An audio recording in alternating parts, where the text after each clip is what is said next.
C'est vendredi et c'est l'heure du rappel de l'actualité de la semaine. Mesdames et messieurs, bonjour et bienvenue à tous dans cette émission. D'abord, cette arrestation de deux groupes de malfrats par la police judiciaire il y a quelques jours à Libreville, tous deux arrêtés pour agression et vol au domicile de l'ancien directeur général de la Caisse nationale de sécurité sociale et au quartier derrière l'école normale supérieure. Les détails dans ce reportage de Douglas Tontoum et Refuit Soga. Gardien amputé des deux bras pour avoir tenté de résister aux braqueurs à main armée et vol d'appareils, c'est le bilan du gang qui opérait récemment chez l'ancien directeur de la CNSS. C'est pas moi qui ai coupé les bras, celui qui a coupé les bras c'est l'ancien militaire, il est au foot. Donc moi je faisais seulement la couverture, je le poignardais. Et qu'est-ce qui vous a amené à faire ça? C'est parce qu'il ne voulait pas nous conduire quand il y avait l'argent. La première fois on vous a libéré et aujourd'hui vous recommencez. Donc demain on va vous libérer, vous allez encore recommencer. Et je cherche à me réinsérer dans la société. Outre ce gang, dont 4 éléments sont encore en cavale, mais dans le viseur de la police judiciaire, il y a également le gang de Moussa Vouglen et de ses 3 compères qui semaient la terreur au quartier derrière l'école normale. Vous êtes ici pourquoi? Pour plusieurs vols dans la zone de l'école normale. Je payais des ballots au marché puis j'en revendais. Non, pas aux parents. Mes parents ne sont même pas dedans. La faute à moi. Aller voler, commettre des forfaits chez différentes personnes. Ces choses-là, c'est pesant. Des téléviseurs, ces appareils qui sont là. Précisons que les membres qui composent ces deux groupes de malfaiteurs sont tous de nationalité gabonaise. Lancée depuis le 22 mai dernier, l'opération de recensement général de la population gabonaise est en proie à de nombreuses difficultés, parmi lesquelles le problème de l'adressage des villes dans la capitale, une situation que la Direction générale de la statistique n'a pas manqué de relever. Les précisions de Kenyongori et Frendongo. Chaque décennie, l'État gabonais organise un recensement général de la population et des logements. Mais avant, une étude préalable est faite en vue d'établir une cartographie. Pourtant, le problème d'adressage des villes se pose encore avec acuité. Nous-mêmes, nous faisons une sorte de, on appelle ça une cartographie. Alors, la cartographie consiste, comme je l'ai toujours dit, à l'aide de GPS, n'est-ce pas, à découper le territoire en petites portions. Le manque de fiabilité des résultats des recensements des années 1970, 1980 et de 2003 avait conduit les pouvoirs publics à les invalider. À ce jour, le risque semble être maîtrisé. La solution, c'est de bien réaliser le recensement de 2013 pour mettre à jour, n'est-ce pas, et gommer, n'est-ce pas, ces défaillances. Sur le terrain, les agents recenseurs sont à pied d'œuvre, mais certaines difficultés constituent un frein à cette opération. On dira qu'en fait, l'estuaire, on a un tout petit souci parce qu'on est sur le terrain en même temps que l'enrôlement. Donc parfois on est confondu à des agents qui viennent pour les élections et il y a aussi l'urbaniste qui fait aussi des missions. Donc tout le monde croit que bon, on vient là c'est pour les déguerpir et tout ça, donc ce sont un peu les difficultés et les difficultés d'accessibilité aussi parce qu'il y a des zones qui sont devenues extensibles. Après l'établissement de la cartographie et le découpage du pays en secteurs de dénombrement, interviendra la phase du recensement prévue dans 2 mois. Dans la suite de l'actualité, le Centre national de l'examen de permis de conduire a initié sur 2 jours la première phase de la session 2013 du certificat d'aptitude professionnelle, un examen qui a vu la participation de plusieurs candidats de Libreville et de l'intérieur du pays.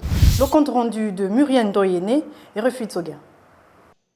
Ils sont 80 candidats des 2 sexes à affronter les épreuves théoriques et pratiques axées sur le code de la route, la mécanique et la conduite personnelle en vue de l'obtention du certificat d'aptitude professionnelle, une démarche qui part d'un constat. À la faveur des inspections que nous avons organisées il n'y a pas très longtemps, nous avons constaté que dans une auto-école par exemple, sur 10 moniteurs, il y a 2 qui sont certifiés et les 8 autres ne sont pas certifiés.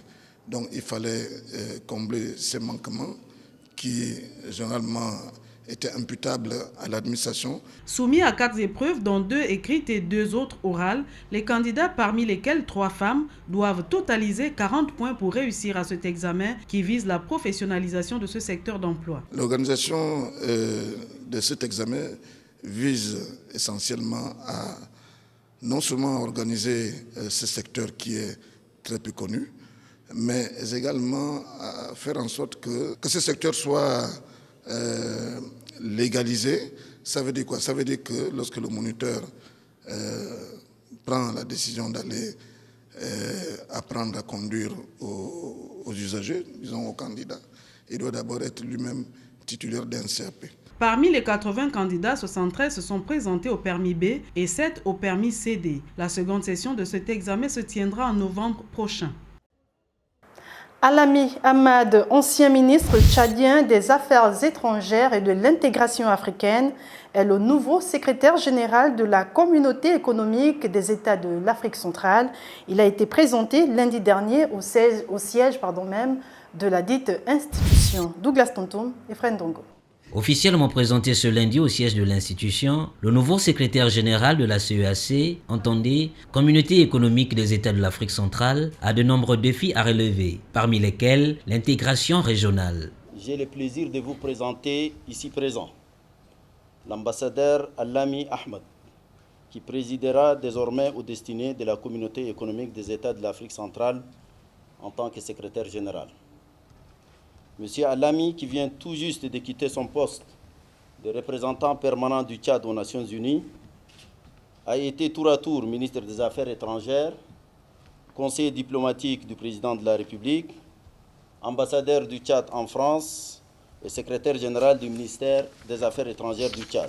Sortir la CEAC de la torpeur et de l'inefficacité sont entre autres missions assignées au nouveau patron de cette institution. Cette riche expérience tirée d'une longue expérience de la pratique diplomatique, tant bilatérale que multinationale, lui sera fort utile pour sortir la CEAC de la torpeur et de la routine dans lesquelles elle baigne, même si par ailleurs elle a réussi à faire face à la grave crise centrafricaine. Précisons que la cérémonie de la présentation du nouveau secrétaire général de la Communauté économique des États de l'Afrique centrale a été rehaussée par la présence d'une forte délégation du corps diplomatique accrédité au Gabon et membre de cette institution. Et puis la clôture du symposium international de sculpture sur bois a eu lieu mercredi dernier au ministère de la Culture en présence du Premier ministre Raymond Donsima et du ministre en charge de la Culture Walker Onewe. Une cérémonie riche en couleurs comme nous le rapporte ici Marlene Kema et Refi Tsoga. Profanes et connaisseurs des arts se sont retrouvés pour admirer les œuvres des sculpteurs du deuxième symposium international de sculpture sur bois de Libreville. L'événement a réuni plusieurs personnalités. Le ministre de la Culture a félicité les participants pour le soin du travail accompli. Le symposium a pour objectif majeur de promouvoir la créativité ainsi que l'échange d'expériences entre artistes sculpteurs à l'échelle nationale et internationale. En se félicitant de cette merveilleuse aventure, force est de reconnaître que la réalisation de ce deuxième symposium est une nouvelle réussite dans la mise en œuvre de la haute vision de son Excellence Ali Bongo Ondimba, président de la République, chef de l'État, de faire du Gabon un carrefour fertile pour les œuvres de l'esprit et de promotion du dialogue des cultures et des civilisations. Le directeur général de la culture, dans son allocution, a félicité la maîtrise de l'art de ces sculpteurs. Il s'agit aujourd'hui de la présentation et de la réception par le ministère en charge de la culture de ces 12 sculptures. Ce site était devenu un rendez-vous culturel et un atelier photographique, tant la technicité et l'ouvrage des sculpteurs fascinaient. On y avait l'occasion de voir comment on passe d'un lieu de bois mis à la disposition de chaque sculpteur par l'organisation à une œuvre d'art finie qui devient aujourd'hui propriété de l'État gabonais et devant servir à l'embellissement des édifices et bâtiments publics. Les rencontres culturelles et artistiques de Libreville sont le rendez-vous du donner et du recevoir incontournable des sculpteurs sur bois de tout pays. Voilà, vous avez suivi l'essentiel de l'actualité de cette semaine. Merci pour votre fidélité. À vendredi prochain, même heure sur Gabon News.